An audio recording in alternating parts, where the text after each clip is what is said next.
is what's called on YouTube. Oh. And I noticed you've been posting on Reels with those little audio clips that you posted on TikTok, which is good. I mean, that's just what it's called. Okay. Shorts. Yes, sir. Yes, sir. All right.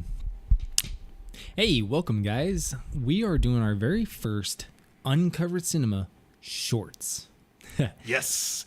It is a shorter version of Uncovered Cinema where we just focus on the news that's going on with production, film, any pretty much anything we want to talk about. This is just our time to relax and let loose with you guys. You can check us out at Uncovered Cinema on Facebook, YouTube, Twitch, Twitter, and we're actually doing this with our video now, so you can see our weird our little pretty little put-ems. faces. Yeah. And not just be limited to Spotify or iTunes as well. Yeah. So, Which is also first really episode great. of Shorts. Yeah. What we want to do this because our main episode, we dive into the movies each week. You guys know that. But we also want to talk about other things surrounding the film industry. But if we do that in the episodes, it's just going to make it too long. So we thought about making the shorts. Yeah. So let us know how you guys like it. So the episode for Uncovered Cinema is really just focused on the film that we're diagnosing or breaking apart that week. And this is not. Yeah. Yeah, absolutely. All right. So for our very first episode of Shorts, what should we tackle today? Dude, let's do something light. Like the slap of Will Smith. I don't know how light this is for you. It's not ball slapping light, but I didn't get what you said. But I mean, hey, everybody's into their own zone. I don't question what you do in Florida. Hey, what happens in Florida does not stay in Florida. It's everywhere, man. No. Yes, because you brought us the Island Boys. Thank you for that. I'm so sorry. You know, I'm not a native from Florida. Okay. I don't take responsibility for those things. Those things. Yeah, that's true. Yeah, you are from California, so we get Cali, baby. Woo! There. Yeah, we went to school together. So, yeah. God, how long have we known each other now? Oh shit, dude. We met each Single other digits. when I was 9 years old, 10 years old. Yeah. So you went to school with my mom. Uh huh. Right? My mom was your teacher. Uh huh. Yeah, we were never in. I had a different teacher, but yeah, and we went to a witch school. So, Witches and warlocks, I tell you what. Right. I remember when they started that school. So it's Method Waldorf Magnet. Yeah, John School. Morse Waldorf Method School. Right, and actually, my nephew's getting ready to go start going there now. Oh, that's first wonderful. year. Yeah, and I remember when that school opened. So my mom was a teacher. I didn't go to school with her. Well, she taught a different class, but there was actually like protests because people thought they were teaching witchcraft because that's like the Method Waldorf Magnet way is like it's very hands-on, So like instead of PE, we did knitting or like woodworking classes.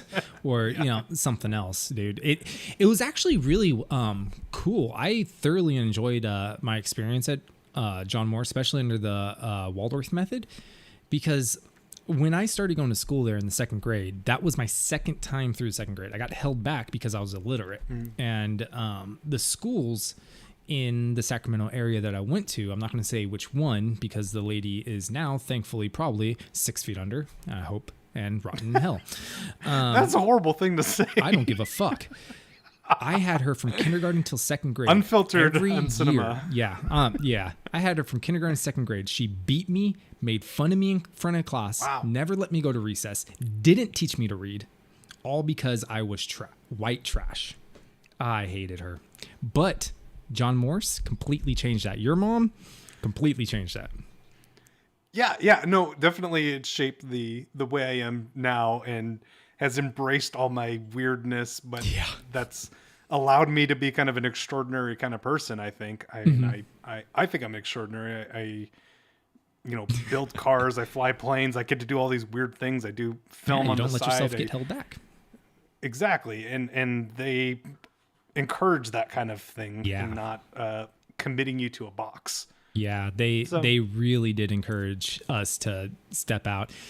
I remember every week, well, every couple of days, we would go on a nature walk around the school, and that was so nice being able to just get out of the structured math, English, writing, art, all that stuff, and be able to actually get to see nature and enjoy ourselves outside, not for 5 minutes or 10 minutes out in a cemented area, but behind trees, through the wooded area behind the school, next to the golf course. Like it was such a great experience growing up, and especially going from the this education system I went from to John Morse. It was night and day, and I don't know. Yeah. I enjoyed it. This is important though, because our careers going into production have shaped this creativity that we were nurtured as children, and this is kind of what's providing a unique experience for us when we are going on set and able to stray from, when we have the few opportunities to stray from the things that we learned in a traditional sense that the director or the writer is looking to provide. Yeah. And, I love those opportunities when you, especially working a camera and building my scenes as a director of photography, when you get to let loose and kind of just be free. They give you 1 take or 2 takes and you can just kind of do whatever you want. And, the show I'm working on now, the director calls it Swishy Swishy. So she says, you can go swishy swishy. And that's great, because that's the time that I get to be creative and do these weird, kind of angles. And oftentimes those are the ones that make it in the scenes anyways, because they're so different, they're weird feeling or they luckily can, capture the perspective of what the character is going through in the moment. So I definitely am thankful that I'm able to provide that. What's going on in the world? Everyone knows that, Johnny Depp is doing the lawsuit right now with ex-wife Amber Heard.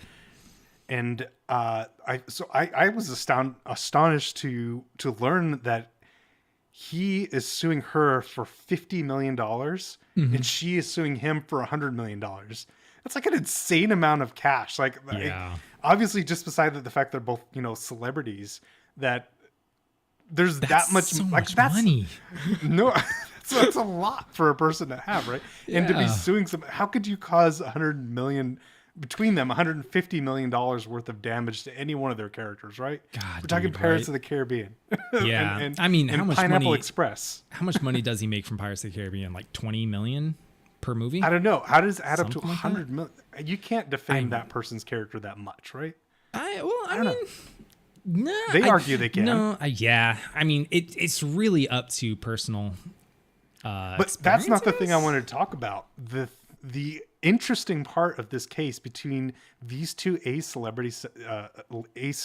class celebrities is not them, is actually Johnny Depp's attorney, who's coming out as like the superstar attorney. And if you haven't heard, her name is Camille Vasquez, and she's an Orange County attorney, but she is like, we're seeing, okay, I'm blown away to see that there's almost 1 billion views on TikTok for just this attorney of wrecking Amber Heard and her attorneys as well. And she's like a young gun shooter, and she's just like kicking ass by calling him out. Or there's this one like TikTok where she's just objecting every time that Amber Heard speaks. Objection over like 20 times in a row. Yeah, it was 40 plus in like 2 minutes. Or 40 plus in 20 minutes or something like that. What's amazing though is that she is outshining, Pirates of the Caribbean. Like how is that even like working, that, an A class celebrity, ace, the type A celebrity is being outshined by that attorney. Kicks ass. Yeah. More props to her. Yeah, and she's a female in a predominantly male industry. Kicking ass and taking absolutely names. Kicking ass. It's so great, dude. Watching her attack Amber Heard and her attorneys. It's just like, should ask her a question, Amber will lie about it. She's like, no, that's not right. This is it. It's just like, damn. All right. Yeah. It'll be interesting to see when this all kind of comes out everything. But so far, I'm glad that she's the superstar that's going to be Yeah. talked about when this is all over. Yeah. And yeah, She deserves it for sure. Yeah, totally. It's, I don't know what else. I'm just so like surprised that the populace is taking such a like interest in this. Is it Yeah. because they thought, I'm actually really curious as to why so many people are watching. Are they watching because they were always on Johnny's side, or did they believe that he originally was, or believe Amber Heard's story and he is an abuser that Right. abuses cocaine and stuff? I don't know. It's just, I don't know. It's weird to me why so many people would take an interest in someone else's relationship like that. Like, I'm sure celebrities have gone through this type of thing before. Britney Spears, she's doing it right now, right? That's she true. Just got out of, but did she get this conservatorship. much like coverage? but it wasn't. You're right. It didn't get that much attention. And if anything, what I hope that comes out of it is the realization that the abuser is not always male, is not always female, right? Yeah. And it's not classified into a box, into a stereotype that because he's a male that he's abuser. And it may very well be that in that case that it was not, one-sided for, Johnny Depp or Amber Heard, but it certainly does appear to be that, from watching everything that she is kind of the accuser, aggressor. the one that started that. Yeah, the aggressor in this instance. And I just think that it's important for people to know that it's not always the male that's the abuser. Yeah, that's why I'm interested in this case so much personally. It's everything I hear, especially lately since like 2020, is all about how men are awful, men are the abusers, men, but they don't ever, or they haven't the last at all. 70 years. Yeah, dude, they haven't at all talked about the other side of the coin. Anybody can be an abuser. Anybody, male, female, a child, a grandparent, a teenager, it doesn't matter. Anybody can be an abuser, but the moment you say, oh, only this section is an abuser, oh, these people can't be abused. Come on, guys. Really, you're going to narrow your focus so much that you're just ignoring victims because they don't fit your agenda? I don't like that. I don't like that at all. So Yeah.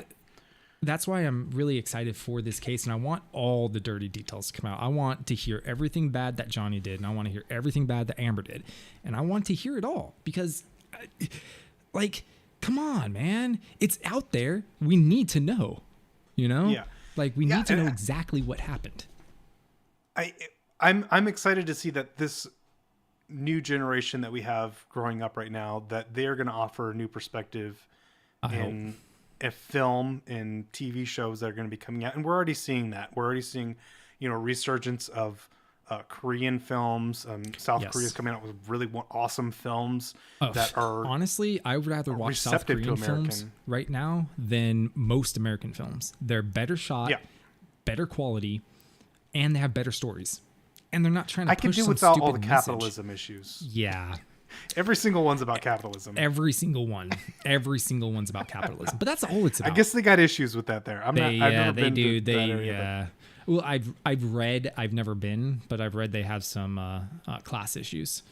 But it's without apparent. going and living there, who knows what I know. Yeah, but I eventually, this is progress, and we'll see hopefully, more films offering different perspectives and different things that we don't even think to see about. Like, for example, this week we're talking about an evening with Beverly Loughlin. Yeah. And if you guys haven't listened to it already, you should definitely check it out. It is actually really quality. And right on point with what we're talking about. Like, it changes your perspective, and you could check one of the revelations we have towards the end of the episode of how that is applied to, this world and when what we're seeing in it and all the changes that we're embracing in it now. Yeah. It's really good. I really enjoyed our episode this week. Next time, I'm going to enjoy it as well. We're not going to let you know what we're listening to yet. Because we don't know yet. Because we don't know yet. That's this insider secret. We do all this on the fly. If it wasn't obvious, we're just making it up. We're a bunch of talking jackasses, and well, we do some research. Well, I'm not some. We do research prior, but I have a hard time writing names down. I'm terrible at that. And I can't write a wall of text, right? Because then I'll be doing this the whole time. Then we just read it. We just read it. Well, we've done that before. Check out episode 5 or 6. Where you just read a script. It's boring, dude. The first couple episodes of season 1 are just that. Once we switch to this, it's a lot more relaxing. It's a lot easier to listen to us. Yeah. I mean, I think I may get some shit wrong, but I would rather get stuff wrong and be more easy to listen to, especially when I have to edit it, hear my own damn voice, than get every single thing right, but be the most boring fucking talking head in the world, Exactly. Yeah. Which just really sucks. But it is what it is. It is what it is. Yeah. Dude. And I think... Oh, sorry. You want to call it or what? No. Oh, it's up to you. Okay. Like 5 more minutes. Sure. I don't know what else you want to talk about, though. Oh, whatever. Ooh, so we were thinking also... about in the future adding a dish. Fuck. Take two. Sorry. We got this. I just got a flash of Jim Carrey drinking from an empty glass. I had a drop of water. That's how much I needed. It was just so exaggerated, like I had to get the water drop out. It was at the bottom. Overacted. You don't see things like that anymore. You don't see over actors in film. And Jim Carrey was kind of like one of the last ones to do it, and he just retired too. So Sonic the Hedgehog 2 was his last film. Oh, was it? Which not even going out on a good note. Like pick a better film that you star in before. I haven't even seen it yet. I was supposed to go see it in the theaters, but that didn't happen. Let me ask you, do you think COVID's going to come back with the kind of resurgence where we shut things down again, or where film goes away for a period of a year? Like I don't think so. I think that was a mistake the first time it happened. The first time that film went away, because in life there's going to be dangers. There's going to be ups and downs. We can't avoid it. But if we try to avoid it, if we shut down people's jobs, we're just going to have way worse responses. For instance, the suicide rate in the film industry during the lockdown was the highest amongst anything. Those people lost their jobs instantly. They didn't have backup from the states. They didn't have government assistance, nothing. They're freelance workers. That may sound great because we don't have a job to go to, blah, blah, blah. We also don't have security. So when they shut the industry down, hundreds of thousands of people across the United States lost their jobs instantly. No income, no unemployment, nothing. Yep. It's people were killing themselves and their families because they couldn't afford to feed them. Like, I don't know. Shutting down for another COVID resurgence, no matter how bad it is not, in my opinion, not a good idea. We got shots. We have, that immunity shit going around. We have what we have. We have what we need to fight it. We just need to stand up and fight it. And yeah, exactly. And there should be no, anything at this point going with any kind of lockdown again would be backwards. Yeah. It would be backwards. I don't want to go, I don't want to follow China. Sorry, I don't. Yeah. Horrible. One person gets sick, they shut down the entire city. The entire city. They don't give a fuck how many people kill themselves. They don't give a fuck how many people starve to death. They don't care. They don't care how many people die in a fire because the door's locked. They don't care. I don't want that happening to the States. I do not. You're hearing like someone tests positive for COVID, they drag them off to a quarantine. Yeah. And if they have pets, they just kill their pets right there because they don't trust that the pets are not going to carry COVID to someone else to watch them. Yeah. Crazy. It's hopefully stupid. All they, and then now we're seeing North Korea is getting that too. So they're, you might see very similar kind of, or maybe even worse. They might go to like, work labor camps or something. Yeah. and never come back. Yeah, it's I don't know. It's not worth it. Yeah, people get sick. I got sick. I understand. It sucks. It really sucks. I'm immune deficient or immune compromised. Ever since I got wounded with all the medicine I've taken, I get sick like that. And it sucks when I get sick. But I would rather risk that, make sure I got all my shots, make sure I wear my mask, do everything safe, right? I would rather risk that than be forced to stay at home. Yeah. I guess also that kind of puts it in perspective too. I'm talking about, how that affects the film industry, but there's a bigger world out there and whole countries, whole continents that are being affected at the moment. So yeah, I guess that also puts it into perspective. So yeah, I think it will be more something to follow, and I hope it doesn't ever come down to the way it was, because being a viewer as well, there's people are starving for content right now as they're being locked in and locked down and prevented from being able to go to work and stuff at the time. So it's important to keep the mental health happy. And TV and film provides a lot of that as well. Even though it shouldn't be supplemented with exercise and and good conversation, but still, it's no, of course not. You need to live a good, healthy life. You need everything. You need to be balanced, right? You can't overwork yourself, and that's a huge problem in our industry, guys. If you're interested in getting into the film industry, you have to check that. You cannot let yourself burn out. Okay. No 14, 15, 16-hour days, 7 days a week. No. Tell your producers to fuck off. No, that's not healthy. That's not good. You're going to end up dying, either driving home, coming to work, or on set by a heart attack. It's not good. You have to have your social life. You have to have your family life. You have to have whatever hobby you like, whatever spiritual thing that you like. If that's atheism, that's believing in yourself, that's believing in something else, it doesn't matter. You just have to have something, or else you're not going to make it to retirement age. Yeah, and one great thing you can do is subscribe to Uncovered Cinema. Yeah. We're going to be kicking out shorts as well as our Uncovered breakdowns once a week or so. So you can check us out. We're coming back again coming strong with season 3. So in the meantime, if you you can check us out on Facebook, YouTube, Instagram, Twitch, Twitter, all at Uncovered Cinema. And we'd love to hear from you. Let us know what kind of movies you want to watch. And maybe if we forgot something, you can tell us there and roast us as well. Yeah. And if you guys want to hear anything specific, movies or anything like that, just let us know. Throw some stuff down in the comments. We're more than happy to check movies out. I watch at least a dozen a week. At least. Dude, I watch movies give all me day. Some good films to watch. Yeah. They're rare nowadays to find good films. And movies that we break down, we watch them like 5 times. So yeah, anything. especially with the dry content like that we're going through right now. Sure, we're getting movies periodically. But when was the last time we had a good movie? You can't say Spider-Man that's fanfare. That doesn't count.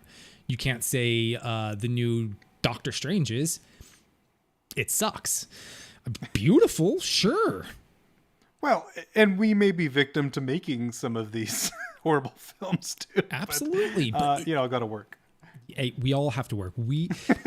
Just because we do the lighting and the camera does not mean we agree with the film. I can't tell you. I don't have a lot of IMDb credits because I don't give my real name a lot of times because I don't want to be associated with the work that I am working on. Because why the hell would I?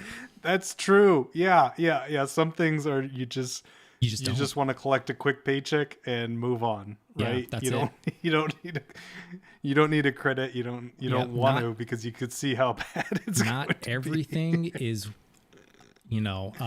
that's a little untalked about thing.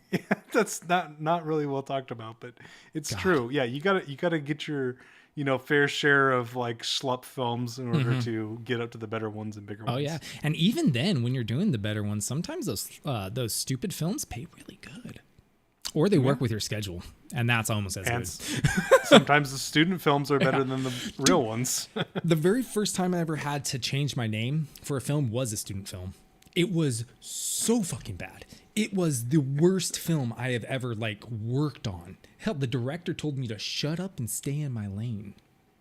Ouch. As a professional at that point, I was helping out on that set as a favor to the teacher.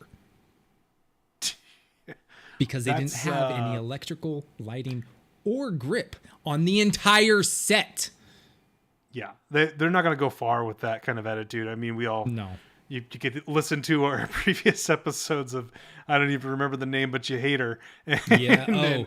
Fucking. She's another one that's getting canceled. Miss Marvel or Miss whatever her fucking name is. Yeah. I never even watched it. She's a horrible human being, a terrible person, and a fucking awful actress. So I'm happy that she's leaving Hollywood soon. Yeah, and with that, I think we should leave on a good note. Feel free to check us out, and we'll see you guys next week. Thank you so much for listening to Uncovered Cinema. This is Shorts. I'm Brian. And I'm Will. And we'll check you next week.